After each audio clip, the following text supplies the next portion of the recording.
Mire, el día 8 de junio se conmemoró el Día Mundial de los Tumores Cerebrales, reciencito. ¿Y por qué tenemos este tema? Porque el síntoma cardinal de un tumor cerebral es el dolor de cabeza, la cefalea, o muchas veces se llama la migraña, entre comillas, ¿no? En el Ecuador hay más de 3.000 nuevos casos cada año de tumores cerebrales, la mitad de ellos son malignos, contando eso con los tumores primarios, pero asimismo también hay metástasis de tumores de otros órganos, sobre todo de pulmones y de mamas, y se cuentan en 9.000 casos cada año. Fuerte, doctor, la Así mitad es, de ellos la malignos. mitad de ellos malignos. Se considera que en los niños, después de la leucemia, es la enfermedad maligna más frecuente, los tumores del cerebro. En los niños hay mucha frecuencia de tumores cerebrales. Entonces, pues, sepamos diferenciar un poco de cómo es una migraña y cómo es un dolor de cabeza por un tumor cerebral.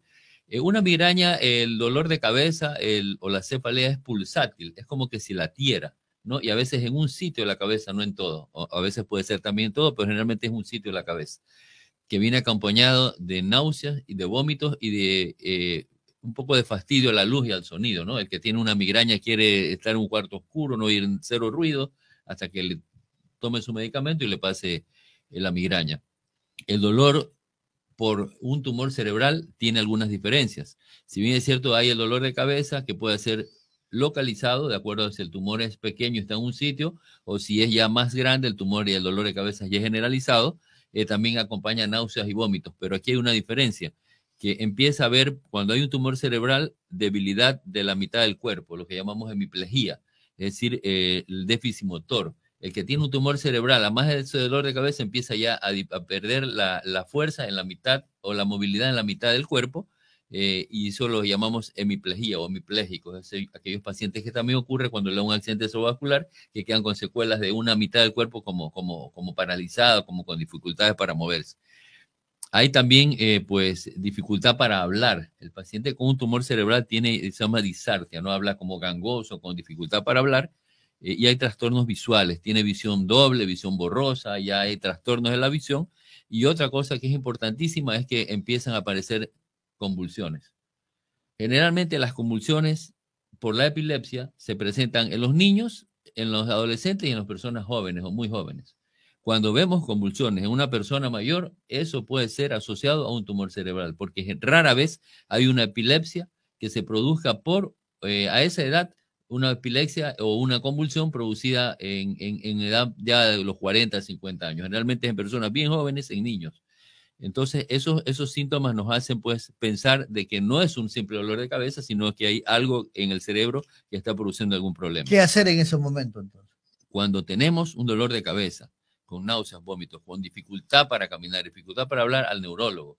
Acá, ¿qué necesitamos hacer? Una tomografía o una resonancia magnética. Y ahí vamos a encontrar la tumoración.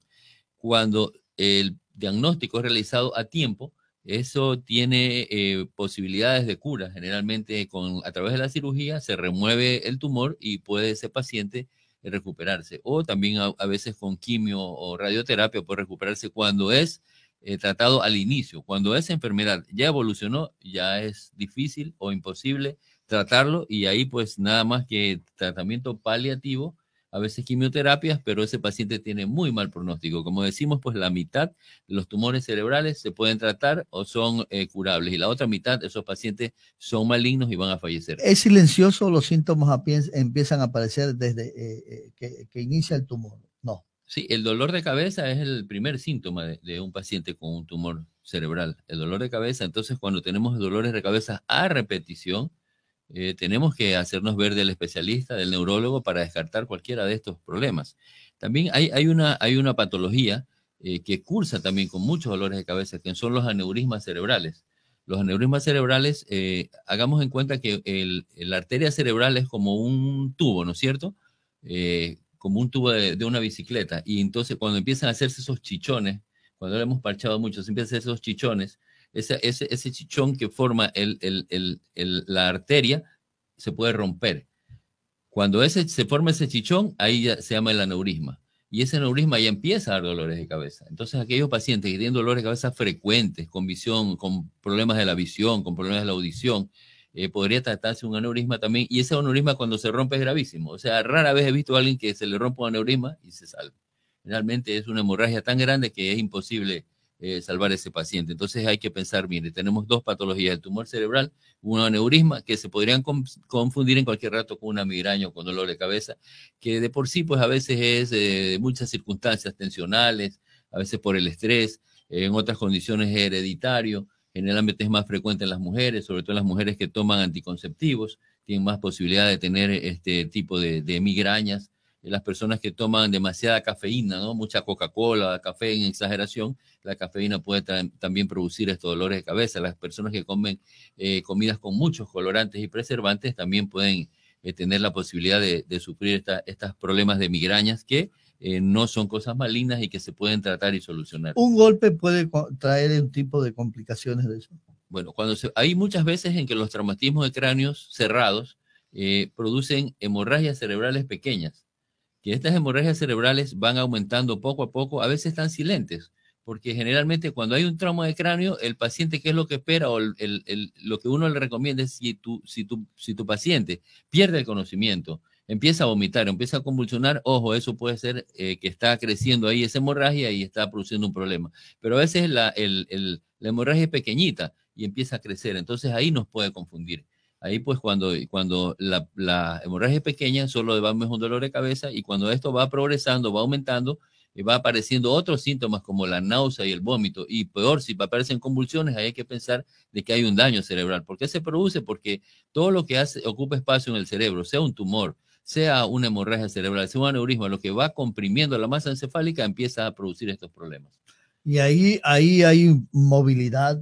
Ahí el pensamiento no es igual, el accionar de este ciudadano no es lo mismo, o sea, totalmente baja. Así es, empieza a haber trastornos cognitivos, empieza a haber trastornos de personalidad e incluso problemas en el equilibrio. Es un paciente que no puede caminar derechito, que se va hacia un lado. Se puede olvidar. Se puede olvidar, empieza a haber pérdidas de la memoria. Todo eso puede hacernos sospechar de que no es una simple migraña, no es un simple dolor de cabeza, sino que se trate de otra patología más seria.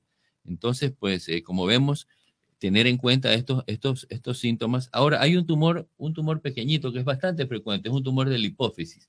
La hipófisis es una glándula que está sentada en la parte, enclavada en el efenoide, en la silla turca se llama. Es un tumor pequeñito y ¿cuál es la particularidad de la hipófisis? Que es una glándula, es de que produce hormonas, algunas hormonas. Entonces hay un tumor que aparece en esta hipófisis y que es bien frecuente, sobre todo en las mujeres, y que da lugar a veces pues al acceso de una sustancia que se llama, una hormona que se llama prolactina.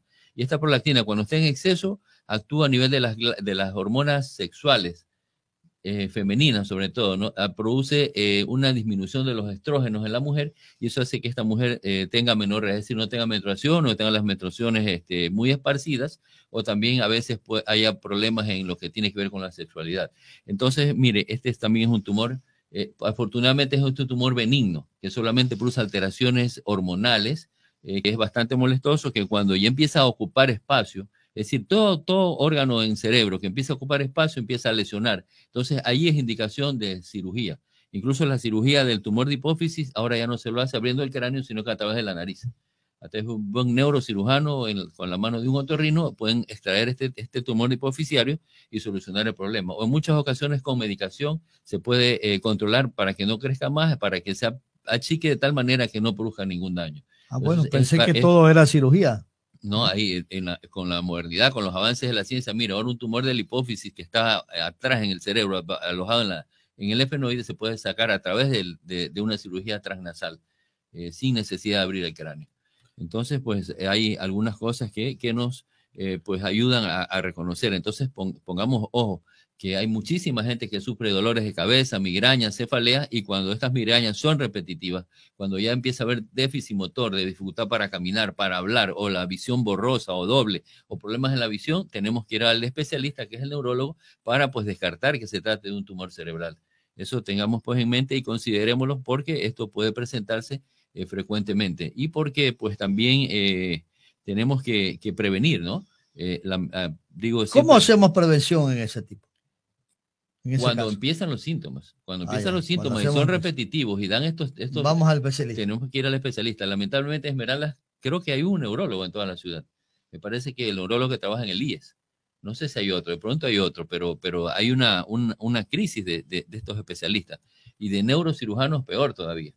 Me parece que hay uno en el hospital del sur, pero que no tiene las herramientas para poder solucionar los problemas. O sea, él no podría operar un tipo de estas lesiones. Había otro, pero se fue de aquí. Cuando teníamos, y hemos visto algunos casos de traumatismos de cráneo por accidentes, sobre todo accidentes de tránsito, llegan con una hemorragia cerebral, van al hospital, pero el cirujano no puede hacer nada. Solo hacerle tratamiento sintomático y embarcarlo en una ambulancia.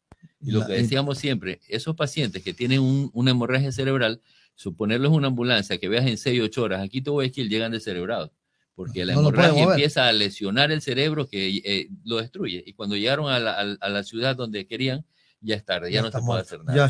Ya falleció. Entonces, mire estos problemas que acusamos acá en Esmeraldas por la falta de ese tipo de especialidades y teniendo los especialistas por la falta de equipamiento en nuestros hospitales. Ya, la intención, o en este caso la atención tiene que ser aquí y no movilizarlo, eso es lo que dicen, ¿no? Podemos resolver muchas cosas, Fabricio, como lo que ocurrió el día domingo en el estadio Folk Anderson, que en el partido Juventus versus el Inter de Muisne, sale un pelotazo de la cancha, rompe el vidrio de una cabina de radio de la tribuna del Folk Anderson y salta un vidrio como proyectil y le secciona el músculo a Yusman Kangá, que es un exfutbolista que ahora es asistente técnico del Atacames. Le secciona el músculo y ahí le corta una arteria importantísima del plexo braquial.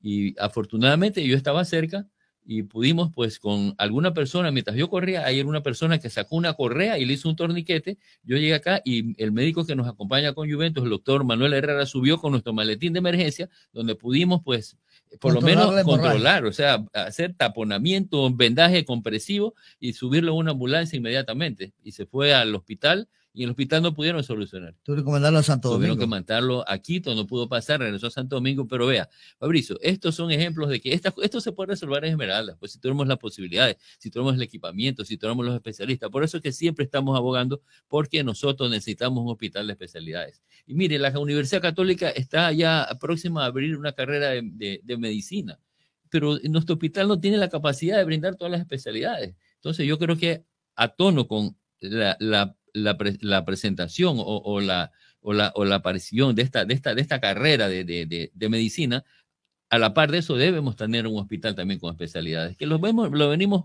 conversando hace mucho tiempo. Mire, cosas que se pueden resolver aquí, hay que subir en una ambulancia, este paciente fue intervenido de emergencia y tuvo que, incluso se pidió ayuda porque necesitaba muchas pintas de sangre para poderlo recuperar y haberlo operado. Lo operaron 2 veces porque, de acuerdo a lo que leí, un parte operatorio, primero habían sacado un trombo que obstruía una de las arterias. ¿Cuál es el peligro? Que ese trombo se vaya al cerebro, al corazón o a los pulmones y produzca una tremenda embolia pulmonar o cerebral o un infarto.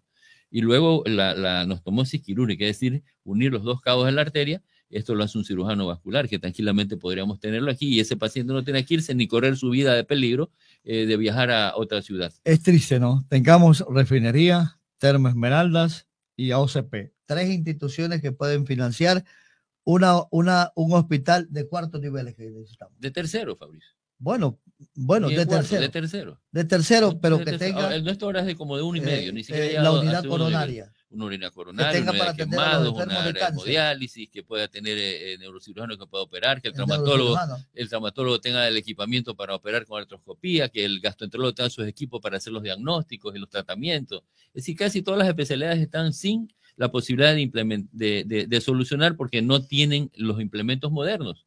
Ahora, Fabricio, ya poco se abre. Ahora todas las cirugías son laparoscópicas. Rara vez se abre a cielo abierto una cirugía. Yo he conversado con algunos cirujanos posgradistas que vienen acá a devengar 2, 3 años a Delfina, y ellos ya casi que no abren y vienen acá y tienen que regresar a los años anteriores donde todo abríamos, todo era con el bisturí y abríamos. No hay lo en la medicina moderna ahora todo se hace que aparece a través de equipamiento, de artroscopía, de endoscopía, todo se soluciona así, ya casi no se abre. Algunas cirugías se abren. Debería ser lo contrario, que estas instituciones que yo he hecho mención salven vidas, pero antes por el contrario eliminan vidas con su contaminación.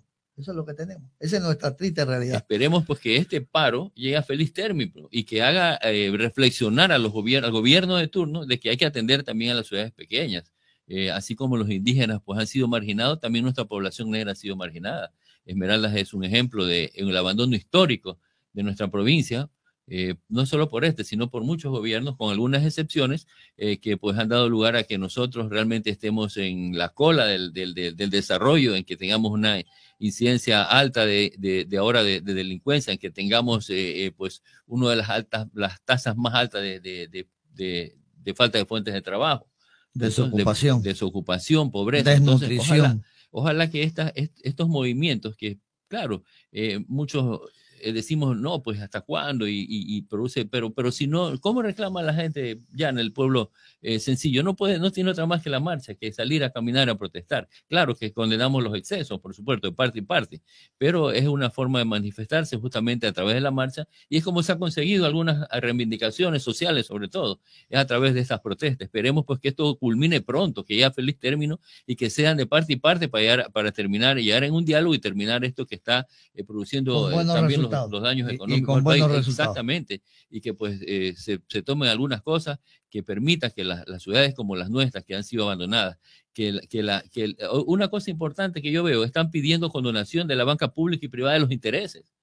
Fabricio, nosotros hemos sacrificado en la pandemia, en todas estas crisis, a nosotros cuando somos funcionarios públicos nos quitan nuestro sueldo en honor a la patria, en favor de la patria, sacrifiquemos todo, pero yo digo, el sector bancario privado, ¿cuándo va a hacer un esfuerzo? Nunca pierde. Si lo que hacen es trasladar nuestra deuda, dicen, vamos a reestructurar la deuda, y cogen nuestros intereses que debemos pagar, lo que estamos pasan a 5 años los pasan, y la deuda que era 10 la ponen en 15 años, o sea, nunca pierden un centavo, y no están perdiendo, pues son intereses, su capital está ahí enterito, nadie lo está tocando, pero por lo menos sean sensibles y condonen esos intereses. Estamos atravesando una crisis espantosa, nunca antes visto. Nosotros pasamos de pandemia, de epidemia, de problemas económicos, y ahora es un problema de inseguridad que realmente a Esmeraldas lo ha asumido en gran prostración. Y ojalá pues que esta lucha de los indígenas y del pueblo de Ecuador pues se logre algunas conquistas importantes para la gente que realmente pues no puede salir adelante y se ahoga cada día en la crisis económica, en el desempleo y en los problemas sociales que todos estamos viendo.